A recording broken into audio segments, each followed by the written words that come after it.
I saw Transformers 1 in theaters with my husband Bird, and I enjoyed it a lot more than I really was anticipating. I guess because I didn't really understand what it was going to be. Like, I knew it was a Transformers prequel set on Cybertron. I'm pretty good at not imagining any further or investigating any further into something if I think I'm probably going to see it anyways. It's not that I care about spoilers. It's just that I kind of figure, well, I'm gonna know anyways, so why learn ahead of time? And I got in, and it was immediately like, oh, this is like first of all, the whole backstory of the Transformers universe, which is not like super long or deep or anything, but it was just kind of surreal. The movie literally opens with the creation myth of Cybertron. Like, Cybertron was originally a big robot floating through space who made like a religious level sacrifice of transforming into a planet. And so there's sort of an implication that the planet itself is alive or is dead. Maybe he literally died and became just a big rock, because they are mining through it. But the mines also seem to have like a self-repairing quality. This is never really explained. Like, there's one big question mark that was left for me with this movie. It was because early on there's this scene in the mines, and Bird said, like, what are they mining through, like, his body? Why is it rock? You know, why is he made of rock? And I was like, well, metal is rock, kind of, you know, I don't know. Maybe he took on detritus over time. I feel like there was a version of this script that had an explanation for this, and that got chopped out in turning this into a 90-minute, quick, clean movie, and I don't blame them for that at all. I especially don't blame them for that because this film has the same plot as Tengen Toppa Gurren Lagann up until the ending, which is a very interesting difference that I'll note when I get there. This is kind of a less hopeful movie. It's a very cynical film, which I like. What I like about this movie is that it is a kid-friendly, cynical movie. And I think the lessons it imparts to children, some people are going to hate. Some people are going to hate that this is such a cynical movie. I like it. I like that it sets kids up with the right expectation. In a way, this is like, I don't know, like The Wire for kids. It's like, it doesn't really end in a settling place. It ends in it ends with the advent of perpetual war. That if you are a Transformers fan, and I feel like this movie is equal parts made for people who have seen all of Transformers and want to see the origin story, but also for people who have seen none of Transformers, and this will make the rest of it all more meaningful for them, because they will already know who these characters are in a way that no one really did originally. I have not seen that much of Gen 1 Transformers, but what I have seen, I remember being like surprised how little it really like establishes itself. And I think I actually saw the movie before I saw any of the TV show. My introduction to Transformers was Beast Wars as a little kid. Little kid. Beast Wars has a totally self-contained story, and even though it starts off with these two factions, leaving Cybertron or whatever, accidentally crash landing on Earth. So I don't know if Beast Wars is meant to be a direct, like, itself a direct prequel to Transformers that was supposed to be explaining like how they got there.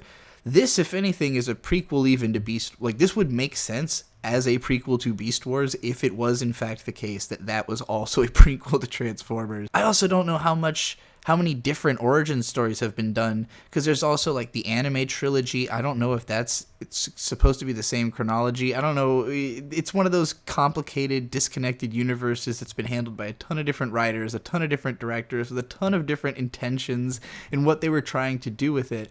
And so trying to make one thing that is somehow a prequel to all of that, it's really funny. And it's not the first time it's been done recently either. There have been a number of these coming out. Actually, I would even say like Spider-Verse is like a sequel to all of Spider-Man. Like it implies that you would definitely have knowledge of at least a few disconnected Spider-Man properties before you would ever make it to this one. Or if it was your first one, it would lead you into the expectation that it was this unfathomably complicated universe of stories that was unified by this film. Transformers 1 is not a complicated film. It somehow strips out everything non-essential, creates a convincing prequel.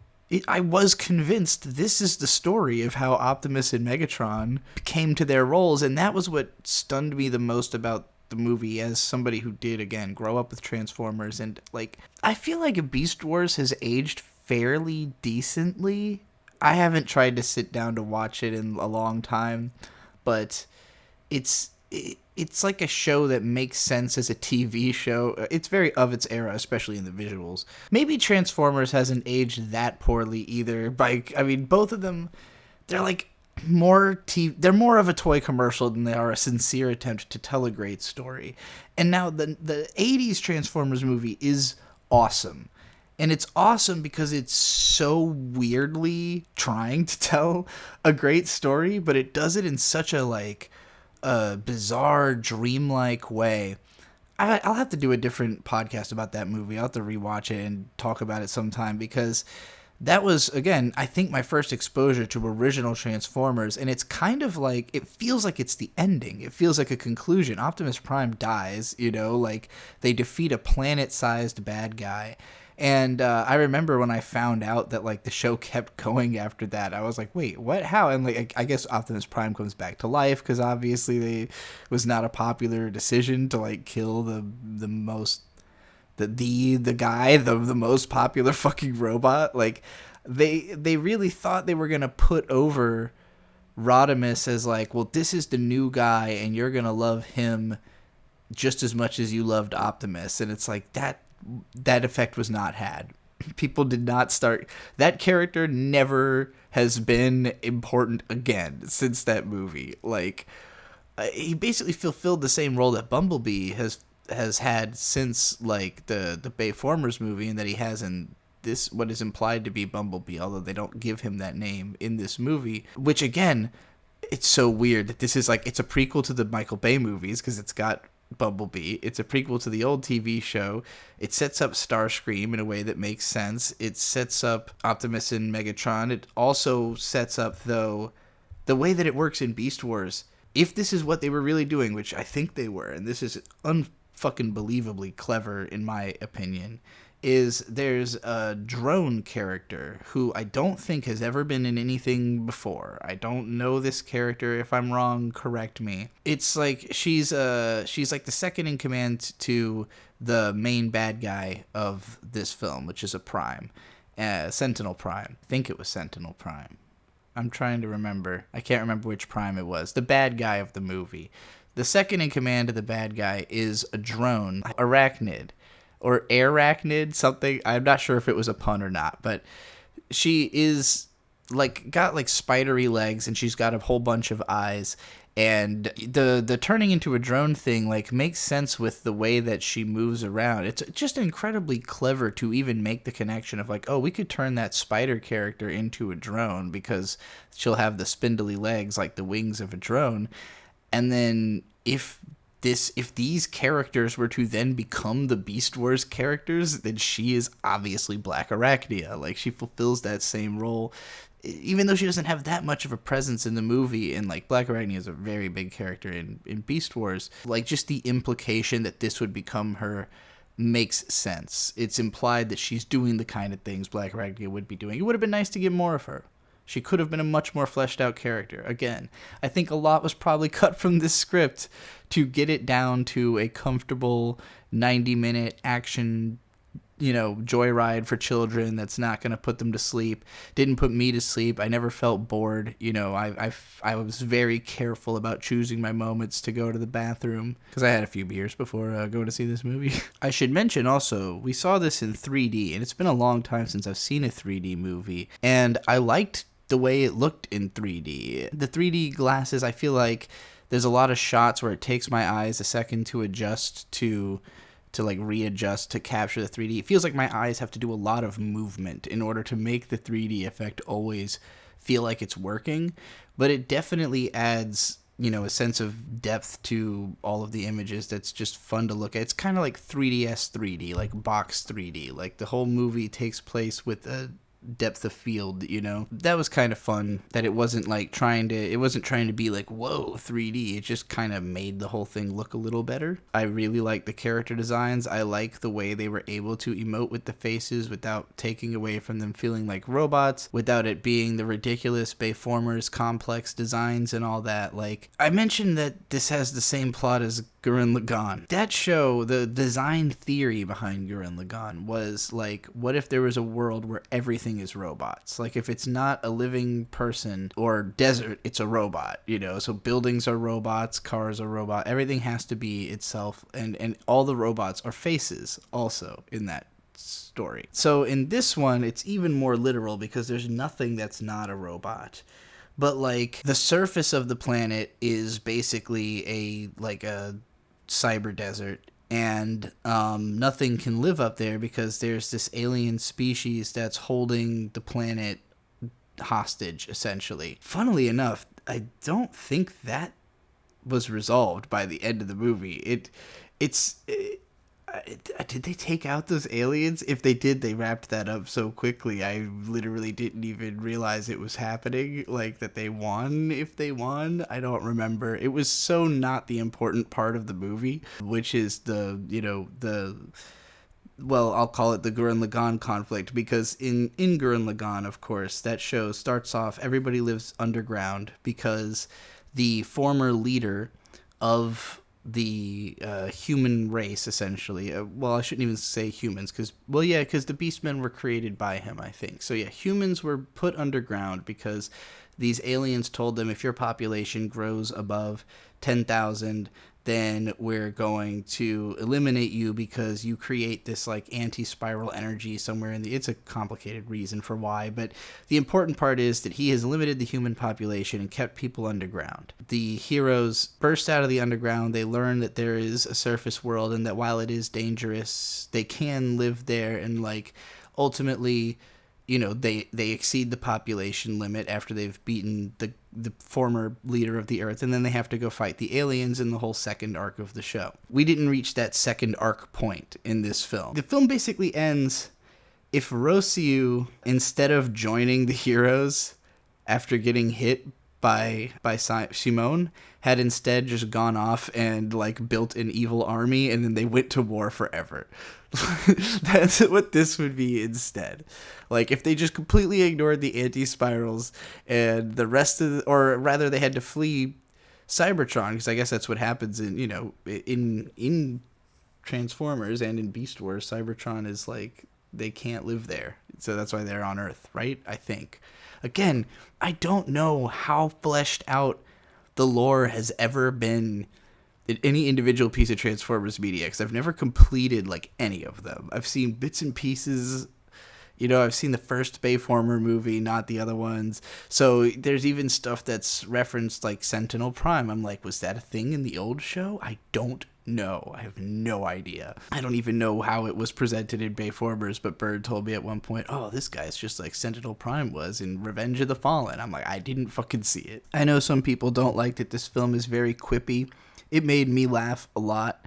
I was just having a good time enjoying it. I kind of, again, I would say this is a very cynical movie in the sense that it's very formulaic, and it's written for just kind of maximum effectiveness, which I appreciate, because I don't think that's as easy to do as a lot of people probably think it is, to actually just like write a really good formula script and be able to have that many punchy little quips that like make sense in the universe and are fun. And like, there's tons of fun visual stuff in this movie. All the action is very readable, very, you know, I'm saying that because contrasting Bayformers where the action, you can't tell what the fuck's happening a lot of the time. In this movie, all the action is fun and readable. There's some really cool ideas. I think my favorite, weird mechanical idea in the movie is that like their roads are like a bunch of segments that constantly go from the back to the front. So it's like a strip of road that's kind of floating through the air as the pieces reassemble themselves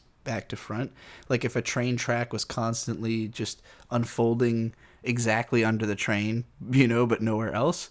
And so the reason for this is that the planet itself like shifts and shit, and especially on the surface, like there's this great sequence where their like train is literally trying to like swerve to dodge all these like rock formations that are jutting up, and like the road has to keep changing direction. It's just a really cool visual effect. Another thing that's never explained, but at the same time, explaining some of this stuff, while it would be interesting, like there is a cutoff point at which like the universe doesn't make any fucking sense. Like it, and what intrigued me the most about this movie is the religious approach it takes to the fact that it doesn't make sense.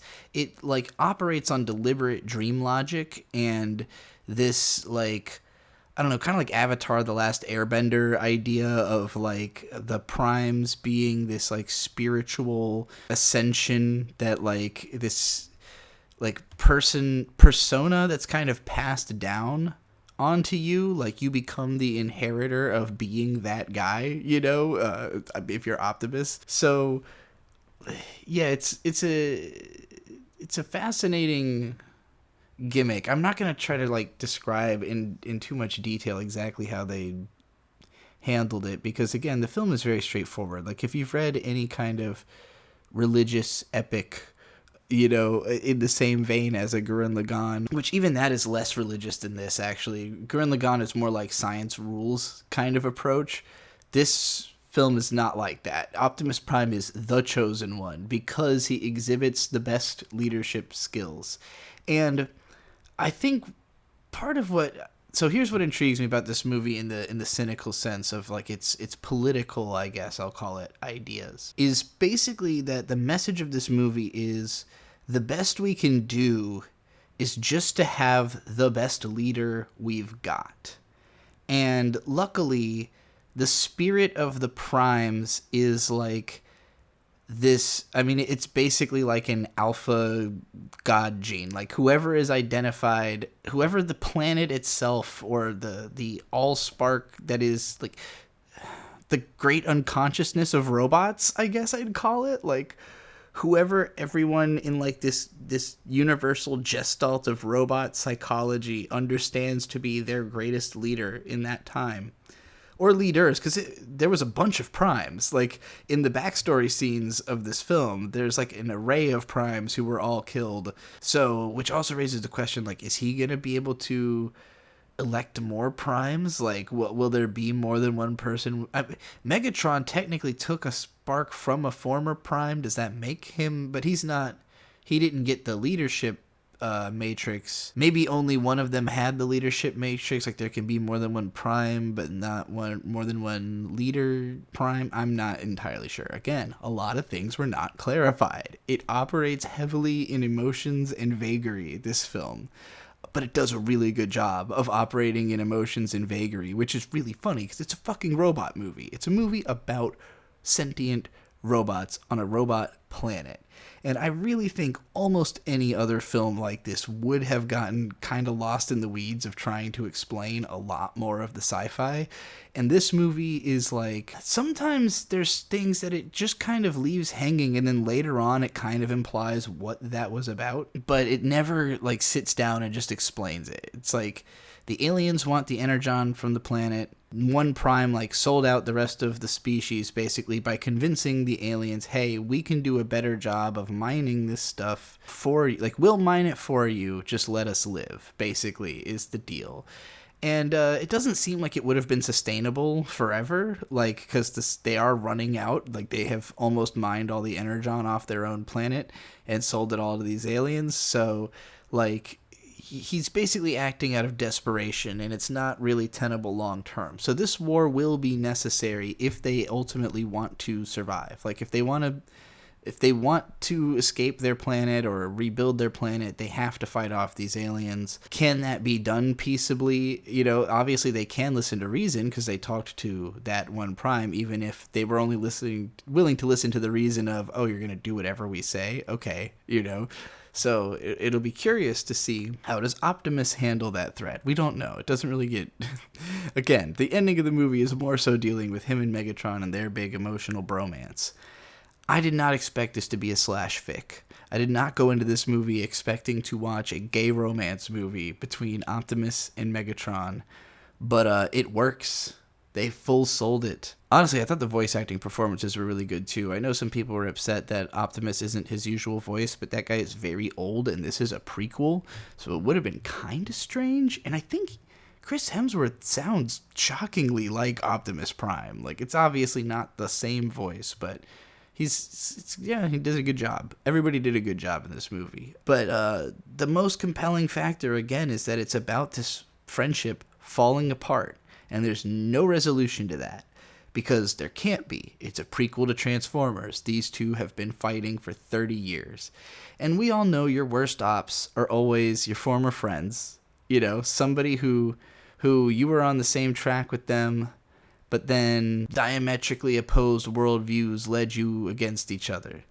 And so I'm not at all shocked that they used to be friends. And the way that it plays out it's fairly convincing. It's like Megatron always kind of had a love-hate relate. Like, he never just outright thought that Optimus was like the best. You know, he thought he was out of control and he was fucking his life up, but he also was giving him fun times. So their chemistry reminded me of the show Psych, where like Gus is always kind of resistant to being dragged in, but he also loves the drama, so he can't help but let himself get dragged in, but then he's always upset that he got dragged in afterwards. That's kind of their relationship. You know, a little bit more of that than a Kamina-Shimoon relationship, even if they're in a similar kind of position, where Optimus, funnily enough, is the Kamina, and he very much is a Kamina. He's the reckless, out-of-control youngster who thinks there should be more for all of them. Like, they all have more potential than what they're being led to believe. And that is true. Way truer than he knows. And there's a great moment where, like, all of the cast just kind of learns, yeah, you're, like, the guy who's been claiming to be your savior and leader is actually the one selling you all out. And he literally took your transforming ability from birth. That was pretty powerful, I think, as a message to tell you, like, yeah, the government, like, took away your natural ability to do whatever you want before you were even born. And the only way you're going to get it back is by dismantling them. Interesting message to send in this kids movie, but the methodology of dismantling the government is really just to put a new guy in charge. You know, get rid of the guy who takes away your transformation ability, put in the guy who lets you be whoever you want. But if you put in the guy who lets you be whatever you want and isn't going to kill you, then you're going to end up with a guy whose decision is, I want to murder everybody, and Optimus never kills that guy because it's also his best friend. But he does exile him, and that also interested me, because the message of the movie is not like forgiveness or even keep trying. Like, Optimus several times begs Megatron to stop. Megatron doesn't stop. Optimus has to put a stop to him, and then he says, I'm really, like, upset that you did all that, so you need to go. You know, take your boys and get the fuck out of here. Because ultimately he thinks Megatron is just a threat to society. He doesn't want to kill him, but he's like, you can't be here in this thing we're all doing, because this thing's about living together and you're trying to kill everybody, so you gotta go. And this is really how things, you know, this is how things happen. People get exiled, they form new communities. Those communities build their own power, they go to war. If one gets strong enough, they can assimilate the other, but in the case of Transformers, we know this never happens. It's just a forever war. This is how the Forever War began. This is a children's film. It's a film that successfully would go over with children, and its message for them is basically people in charge took away your ability to self-govern from birth. And if you ever gain it back, you and your best homie are going to go to war for the rest of time. And that's going to be your life. That's an interesting film. It was fun. Bumblebee was really fun. Lots of good gags. He was kind of Pinkie Pie. Like, he had done the Pinkie Pie Party of One bit where he'd built his own friends. That was interesting. I liked that he just kind of becomes like a savage killing monster at the end of the movie. And again, that's not punished. That's like the positive character arc for him, is that he is just like a badass. Similarly, actually, with, what's her name? It's not RC. It's the other girl robot. I had thought it was her at first. Alita. Yeah, Alita, another character who could have been fleshed out a little bit more. She's kind of just like hard-ass bad bitch. I like that for most of the movie she's pitched against Optimus, and then it's only after he like becomes cool that she's like, "Hey, you're the man." But he literally is like, "Yeah, but you're the one who like she's more of a Megatron." Like she basically ends up filling the role of, if Megatron had stayed with Optimus, this is what he would have been. Like he would have been the muscle who backs up Optimus's words, but because he doesn't want to answer to anybody because he doesn't trust leadership anymore, he goes off and becomes his own leader, his own untrustworthy leadership, thinking like, well, Optimus wouldn't offer any more than this. And I guess he just goes on convincing himself that, as they war over the years, he just keeps thinking, well, Optimus wouldn't do it. Whatever he's offering is no better than this, while just becoming the worst guy. And Optimus, he's definitely ruling with an iron fist and with the iron fists of those around him. But you're just meant to kind of think, well, he is the chosen one. I mean, do you see somebody else who's exhibiting such great leadership capability that they get the Allspark? No. So this is our guy. This is the best we got. Hopeful cynicism. I guess that's what I'll call it. I'll call this the hopeful cynicism of Transformers 1. The hope is you will be able to achieve self-actualization, but at the cost of being forever at war with people whose self-actualization contradicts your ability to exist, your right to exist. All right, that's it. Thanks for listening. I've been Trixie the Golden Witch. You can find everything I've ever made on the internet using the Linktree link down in the description. You can support the channel. I can only make videos and even go see movies because you all give me money. So thank you for paying for my ticket and Bird's ticket to see Transformers 1. I hope you liked this analysis. Goodbye.